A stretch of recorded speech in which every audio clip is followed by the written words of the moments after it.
za moju ekipu iz Pivlake koja je potegnula do Krakova da me da podršku. They called Mirko Cro Cop one of the coldest men to ever fight in Pride.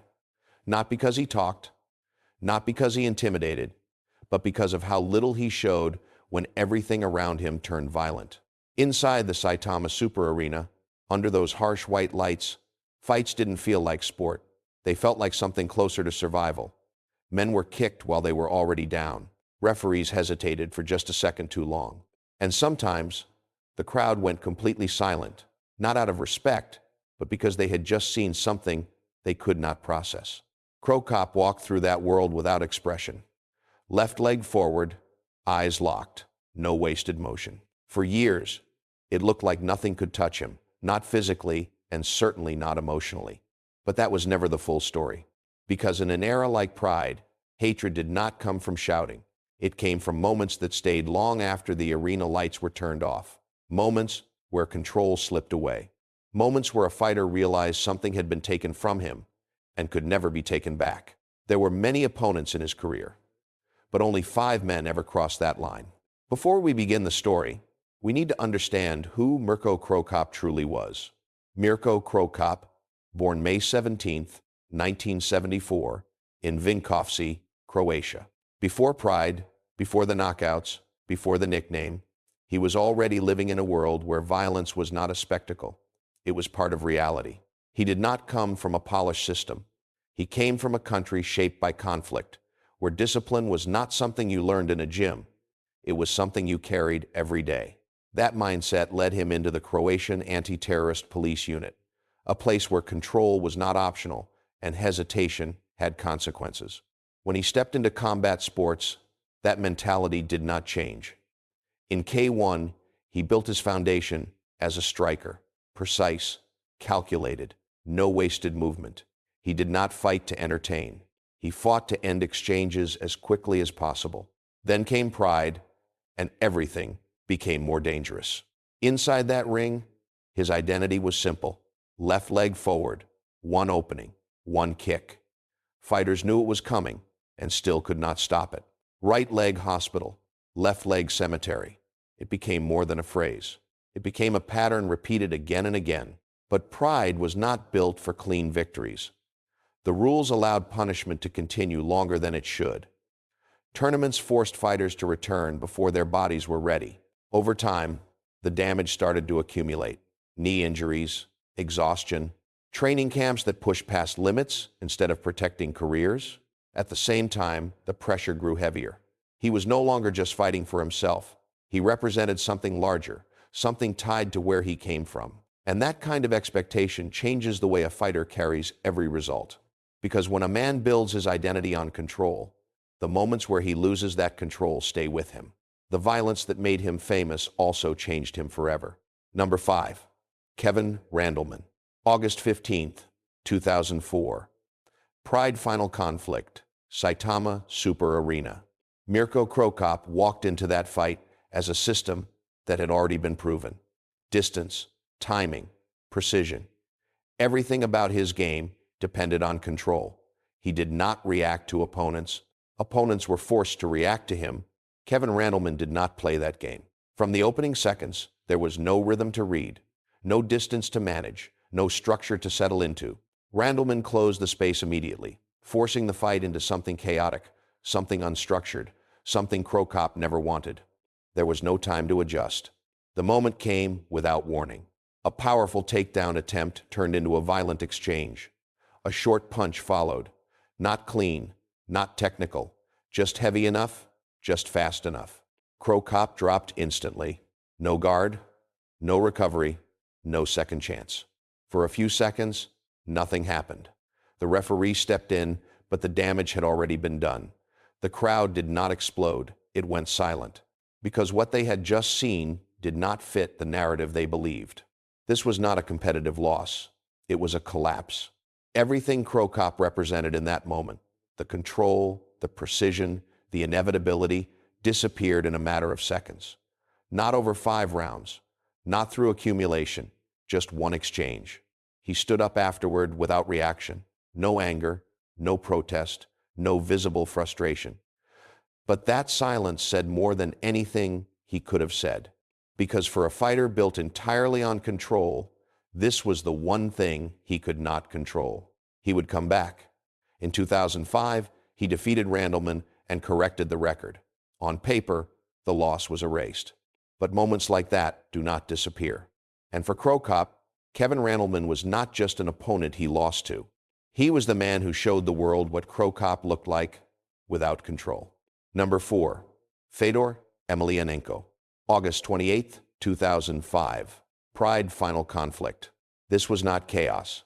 This was something far more difficult to accept. Mirko Cro Cop walked into that fight knowing exactly what it meant. Not just another opponent, not just another main event. This was the moment that defined who truly controlled the heavyweight division in Pride. Across from him stood Fedor Emelianenko. No noise, no wasted energy. A fighter who did not look intimidating, but never gave anything away.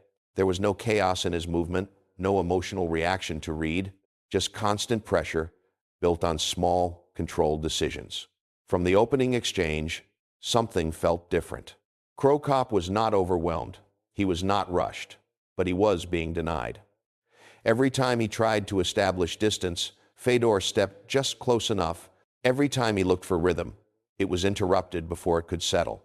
The fight never became the striking battle Cro Cop needed. Instead, it became controlled discomfort.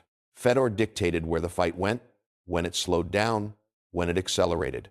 Clinch exchanges, ground pressure, small positional advantages that added up over time. Nothing dramatic, nothing explosive, just consistent control. And that was the problem. Because Cro Cop was not losing in a way he could react to, there was no single moment to recover from, no exchange to correct, no opening to change the direction of the fight. He was being managed piece by piece until the outcome was already decided. By the time the final round ended, the result was clear. Decision loss. No knockout, no dramatic finish, no visible collapse. But something else had happened. For the first time at that level, Cro Cop had been controlled by someone who never gave him a moment to take it back. Not through chaos, not through luck, but through complete composure. After the fight, there was no explosion of emotion, no visible frustration, but the weight of that loss stayed, because this was not a mistake, it was not a fluke. It was a statement. And for Cro Cop, Fedor Emelianenko was not just the man who beat him. He was the man who proved that control could be taken away without ever losing it himself. Number 3, Gabriel Gonzaga. April 21st, 2007. UFC debut. A new stage. A different audience. Mirko Cro Cop walked into that fight carrying something Pride had built for him. Not just a reputation, but an identity. The striker who finished fights with a single kick, the man whose left leg defined an era. This was supposed to be the continuation of that story. Gabriel Gonzaga was not the headline. He was the opponent placed in front of a debut that was expected to go one way. A grappler, a solid fighter, but not someone meant to rewrite anything. The early moments felt familiar. Distance, movement. Cro Cop measuring, waiting for the right opening. Nothing rushed, nothing forced. Then everything flipped in an instant. A head kick, not thrown by Cro Cop, thrown at him. It landed clean. No setup that anyone noticed. No warning that felt real until it was already too late. Cro Cop's body collapsed immediately, falling backward in a way that felt unnatural, almost disconnected from the moment itself. There was no scramble, no attempt to recover, no second phase of the fight, just impact and stillness. The arena reacted, but the reaction came after a delay, because what people had just seen did not make sense at first. The weapon that defined Cro Cop had just been used against him, and it had ended him. This was not like Randleman. That was chaos. This was something else. This was symbolic. For years, opponents had built entire strategies around avoiding that left leg. Entire fights had been dictated by the fear of it. And in one moment, that same weapon became the thing that erased him. After the knockout, there was no visible anger, no dramatic reaction, just the same quiet presence he always carried. But moments like that do not disappear. Because this was not just a loss. This was a reversal of identity. Gabriel Gonzaga was not just the man who knocked Cro Cop out. He was the man who took the one thing that defined him and used it to end him. Number 2, Wanderlei Silva. This one was different. There was no single night you could point to, no one knockout, no one result that explained everything. What existed between Mirko Cro Cop and Wanderlei Silva was built slowly, across years, across tension that never fully needed to be spoken. Pride was not just about fighting. It was about identity, national pride, style, presence. And in that environment, Cro Cop and Wanderlei represented two completely different worlds. Cro Cop was control, stillness, precision. Wanderlei was chaos, pressure, constant aggression. From the moment they shared the same space, the contrast was obvious. Wanderlei did not wait, he did not measure. He moved forward with intent, with emotion, with a kind of violence that felt unpredictable even when you knew it was coming. Cro Cop did not respond to that energy. He refused it. But that refusal created its own tension. In stare-downs, Wanderlei leaned forward, eyes wide, almost daring a reaction. Cro Cop stood still, expression unchanged, but never disengaged. There was no smile, no acknowledgement, just silence that felt heavier each time they stood across from each other. Their fight in 2006 was not clean. It was not technical in the way Cro Cop preferred. It became physical, uncomfortable, filled with moments where structure broke down and both men were forced into exchanges that felt more instinct than strategy. Cro Cop won that fight. On paper, the result is clear. But the fight itself told a different story. Because this was not about dominance, it was about resistance. Wanderlei forced Cro Cop into a version of the fight he never wanted. Close range, pressure, damage that built without a single defining moment. It was not the type of opponent Cro Cop could control completely, even in victory. And that mattered. Because Cro Cop did not just fight opponents. He imposed a system on them. He made them fight his fight. And Wanderlei Silva was one of the few who refused to stay inside that system. There were no dramatic quotes, no open hostility, but the tension was always there. Wanderlei Silva was not just another opponent. He was a reminder that not every fight could be controlled. Number 1, Josh Barnett. Some opponents beat you once. Some opponents catch you in the wrong moment. Josh Barnett was different. He did not need a single moment to change a fight. He changed everything around it. Mirko Cro Cop had already faced dangerous strikers. He had already dealt with chaos. But Barnett brought something else into the cage. Not speed, not power. Control of a different kind. A slower kind. A heavier kind. When they fought, the rhythm disappeared almost immediately. Barnett did not chase exchanges. He did not try to match Cro Cop's striking. He stepped in, closed distance, and stayed there. Clinch, pressure, wait, every second became work. Not explosive work. Endless work. Cro Cop could not reset. He could not create the space he needed to operate. Every time he tried to step back into his rhythm, Barnett was already there, forcing him into another exchange he did not want. This was not chaos like Randleman. It was not precision like Fedor. This was suffocation. Barnett dragged the fight into positions where technique looked different, where clean striking did not matter, where control came from leverage, positioning, and patience. He did not rush finishes. He built them slowly. And that was what made it worse. Because Cro Cop was not being surprised, he was being worn down, piece by piece. In their fights, the pattern repeated.